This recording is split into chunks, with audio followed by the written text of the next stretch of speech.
asked me a while ago if I would say something tonight, and I had every intention of coming up with something brilliant and inspiring, but I'm not. I didn't know Hani very well. I knew Hani as a little girl, but I got to know Freda very well. And I just want to talk for a minute or two about Freda. Freda, where are you?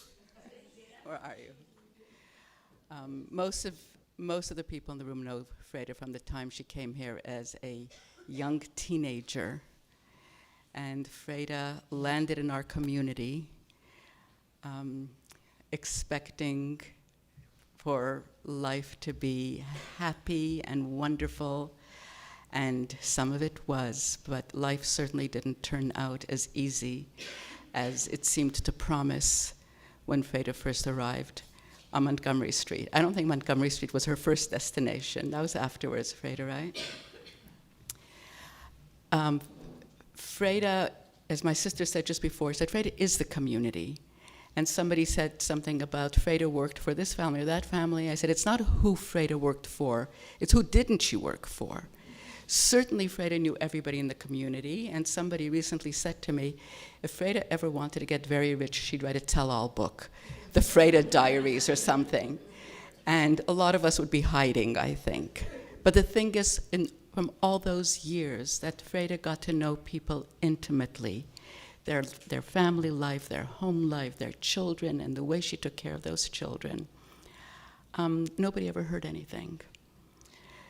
Freda accepted life as it was.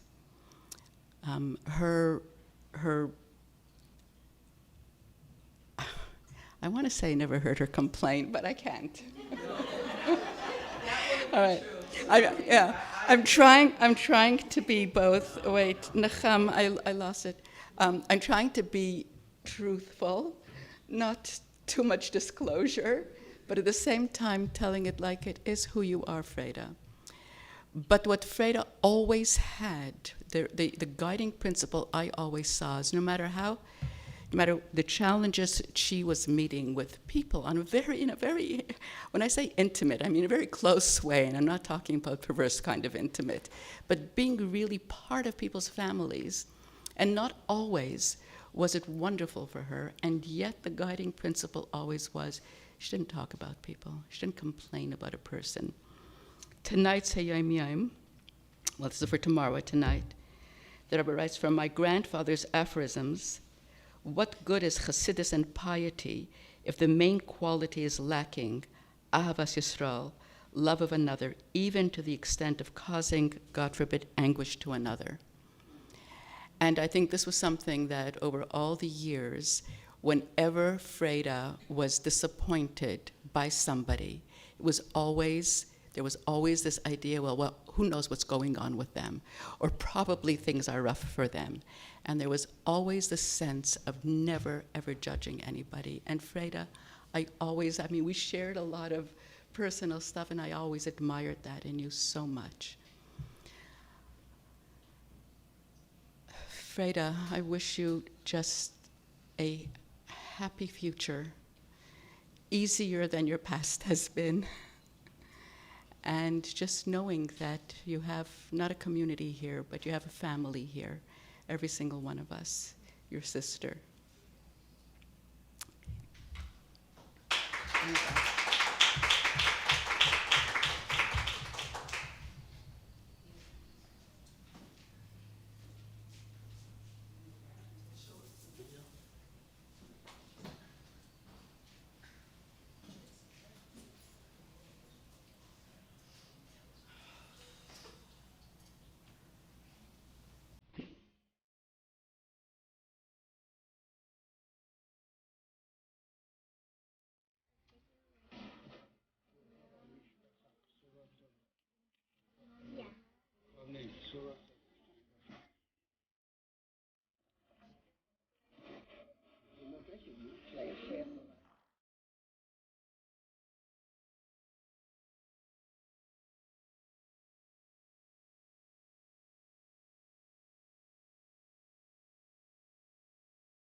So I don't know how many of you know who I am, but I consider myself being Hani's like go-to every time I wanted something or I wanted to kind of be in my own space. Hani was that person. Why? Because she was so real. Um, and her friend Keshi could attest to that, right? She was the kind of the inspiration to a lot of the things that I've accomplished. You saw a lot of pictures now, big groups of people. That wouldn't have happened without Hani. Why? Because I developed a friendship, and a friendship that developed to a deep level. And I realized there are a lot of Hanis out there, okay? Smart, capable, but yet, Hashem didn't give them everything that they wanted in terms of health. So that's why we created Yala. But I don't want this only to be about Yala, but I just wanted to explain how everything came about. So everything came about because of Chani's realness and her, as we see in Hebrew, Simchas HaChaim, love of life. She exuded it. If she was in the room with somebody or she was on the phone with someone, I was just speaking to her friend Tehila. She's like, anytime you'd come into the room, how are you? It didn't matter that she had a horrible day. It didn't matter that she was in a dysautonomic crisis 3 hours prior. All that matters is the here and now and enjoying life for what it is. So that is one thing. She was as a true friend. I'm sure Keshi can attest to it, Hadassah can attest to it, that you can meet. If she was there for you all the way. And she didn't miss a beat. And she picked up on things that sometimes you're like, did you have to pick up on that? Because she was just so real. She also had appreciation. She had a karas hatov. So nothing went unnoticed. Nothing was kind of, went to the wayside. A friend of mine, Chaved, was saying that we once, we were, I think we were out for someone's birthday or like we had just gone out for dinner and, she mentioned, she said, oh, I would love an iWatch. Next Hanukkah, a month later, 2 months later, whenever it was, she got obviously not a real Apple Watch, but she had a knockoff. So she kind of picked up on subtlety. She's very things didn't go unnoticed, and she had what I would believe is the biggest simchas chayim, and she had the biggest appreciation, and she was makabel everything. She accepted everything, no matter how hard things were. She never complained. She never, kind of lost her cool when things weren't going bad. She could be feeling horrible in the hospital when you came to visit her, or she could have had a really horrible day, or she could have missed a trip somewhere or an outing somewhere. And all that mattered was the next person in the room. How are you doing? And how was your day?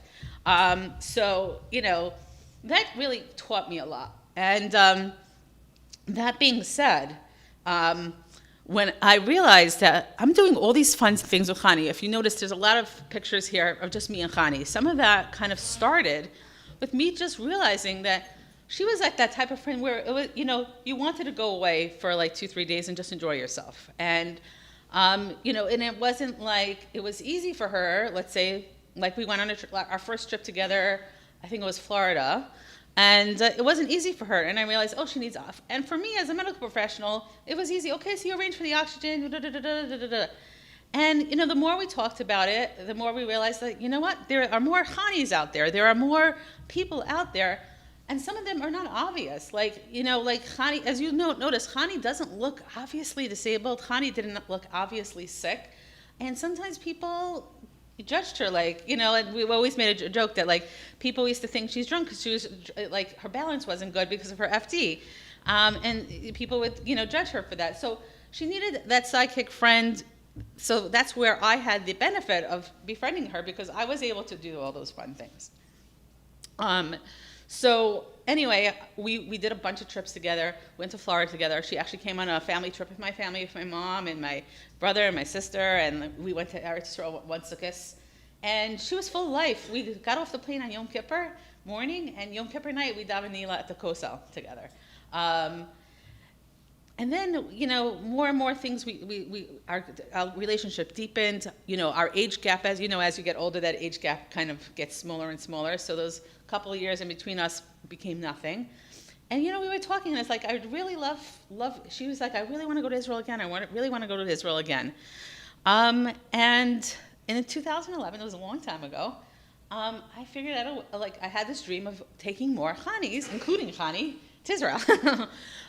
So I did my first birthright trip to Israel. We took 11 girls to Israel. And we had an amazing time, and it wasn't under my own auspices, so I had to deal with a lot of folks who were cognitively impaired. And that's where kind of the light bulb went on. That's where the realization that some people don't get the difference between a Hani and not to chas v'shalom put any other disability or illness or whatever to someone who's cognitively, disabled. So, and Hani was the only person in the group where it didn't really matter that much. But we had girls who were part of my group who were cognitively normal who actually got insulted. We had one girl who, when we went to the Holocaust Museum, and they divided the group between my group and the other group, and they're like, "Do you know what the Holocaust was?" And one of the girls came out crying. So me and Hani thought about it, and I decided to start a little something. Got a little encouragement from my friend Hadassah, from my friend Dina, from my parents, and we decided to do the first get-together. The first get-together was, Hadassah, how long ago? 8 years. And obviously Hani was there, life of the party. Obviously created something funky and crazy because she had that artistic side to her. And then it just grew in leaps and bounds. And I attest that to her love of life, of her just exuding smile that she always had. She just knew how to light up a room. So her and her friends, and it just grew and grew and grew. And as you can see, there's pictures there of big groups that we've taken on different trips all over. Obviously, COVID slowed things down. We were supposed to actually have a big Shabbaton right before, literally the week that COVID happened. And it grew and grew and grew. And then since then, we've done 2 additional birthright trips. Keshi went on one of them. That was completely Yala. So she didn't have to worry about anybody not kind of, meshing with her in a way that she can enjoy that experience and be part of that experience in a way that's deeper and better, because it's meant for people who are just like me and you, and some of us have medical challenges, and some of us have physical challenges, some of us don't, but we can still connect on a cognitive level. So I attest all this happiness and all this simchas hachayim and all this joy that I was able to bring to the world on Hani, and that should be an aliyah for her neshama.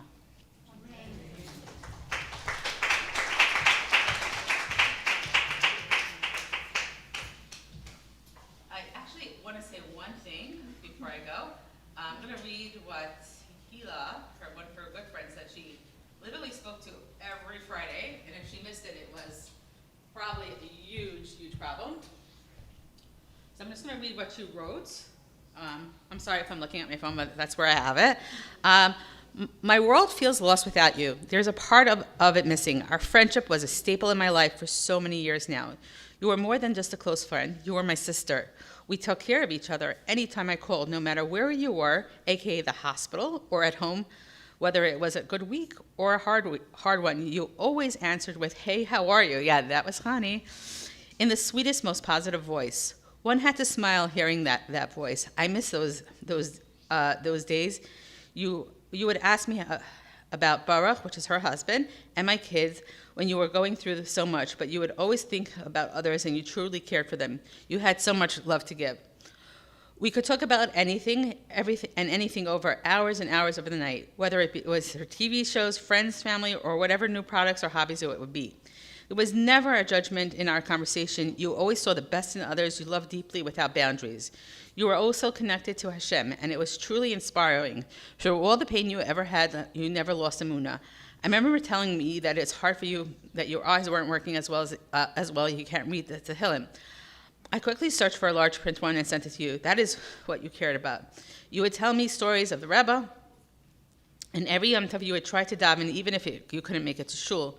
You motivated me to do better always. You pushed yourself every day, 1 mile on the treadmill, even though you had many setbacks. You had every reason to give up and let go, but you never did.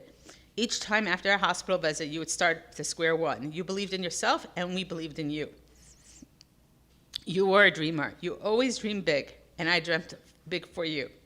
I wished for more for you. I'm so sorry that you didn't get to see it in this world, but I am sure that when you're up there, Hashem will reward you tremendously. I love you always, forever, and miss you dearly. May all of you find nechama, and may you be a milatz yosher.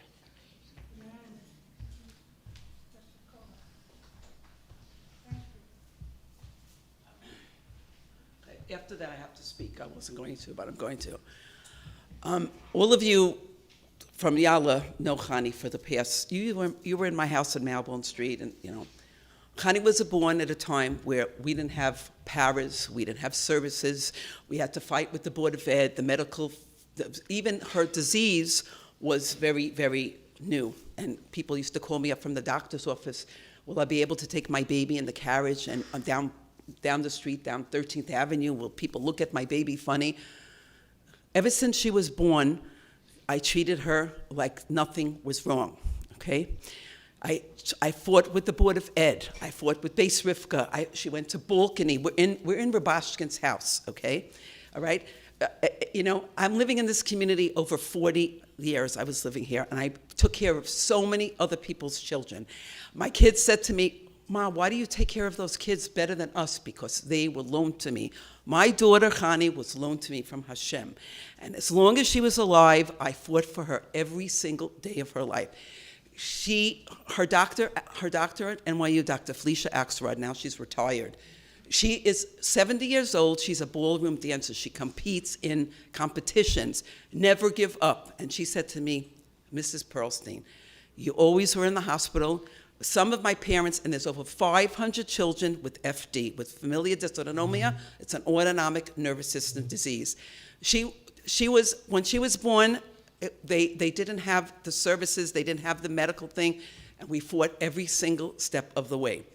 She said to me, Mrs. Perlstein, out of the 500 patients I have, some parents put the bar here. You were always the mother that pushed your daughter as high as she can go. I did whatever I could for my children, especially Hani. We were on a plane back from Eretz Yisrael. She was sick. She went to Beis Rivka Seminary, and they took the children to a trip to Eretz Yisrael. Shanti Jacobson decided she's going to take her. I said, you can't, She took responsibility. The plane landed in Eretz Yisrael, and they took her to the hospital. I got to Eretz Yisrael. I got her back here. But on the plane, she has a feeding tube. She didn't drink. And the bathroom on the plane, we know, is very small, and the plane is moving, and Hani, her balance wasn't good, and I took her to the bathroom once to give her a feeding, and I said, you know what, forget this. I sat in my seat. The plane was full of Jews, full of people. I opened up her shirt and gave her feeding tube, and a little boy came over and said, what is that? I said, would you like to learn? Would you like to? Let us learn how everyone is different, and we all have differences, but we're all the same. We're all connected in one soul.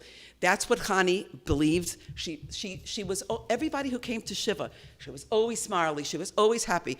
This child fought since she almost died when she was born.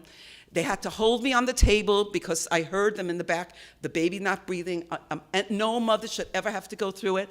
But I fought for her every step of the way, and she persevered, and she kept fighting and fighting. She was stubborn. I'll do it myself. She fell, but she always wanted to do it herself. And she went to Toro College for 4 years. She took a Cessa ride for 4 years, back and forth, and she's the only one in my family that got a degree from college.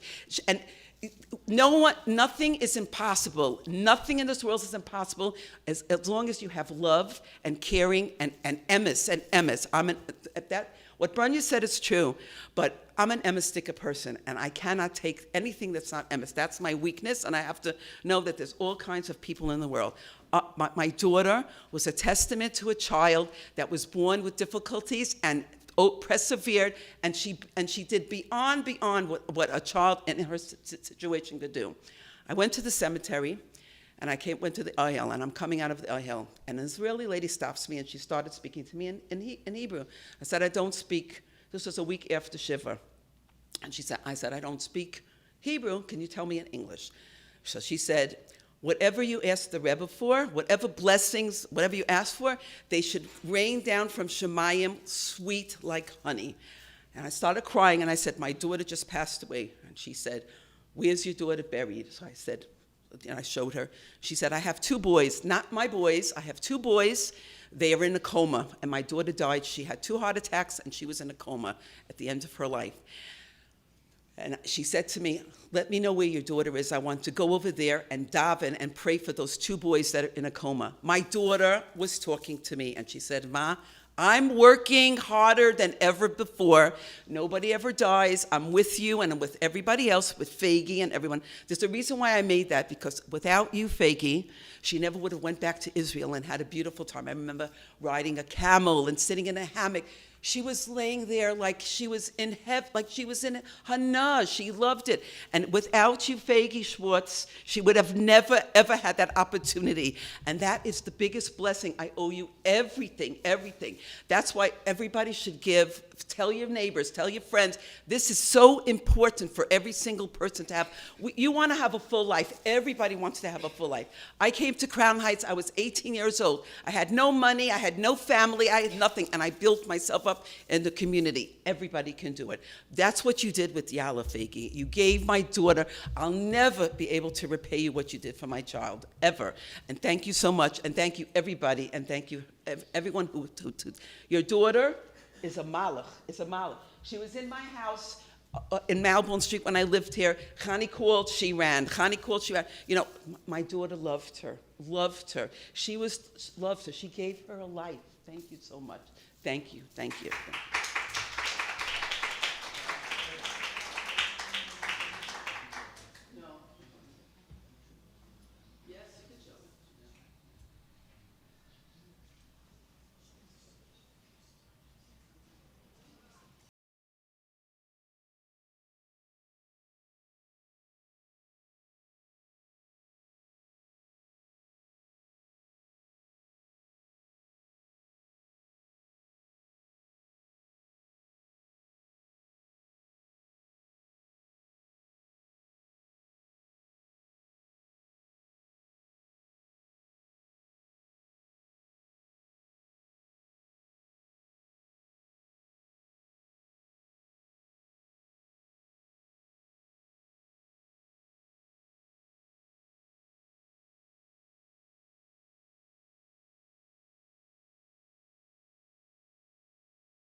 thinking while we're all Yeah. here. If you're all here, tomorrow, I can all send you, we can do it slowly with Hani lived for Yala. Yes. Yala And- lived for her. Yeah. And this is something that we could do for Hani. Right now, the one thing we could do for her are things in her memory. What?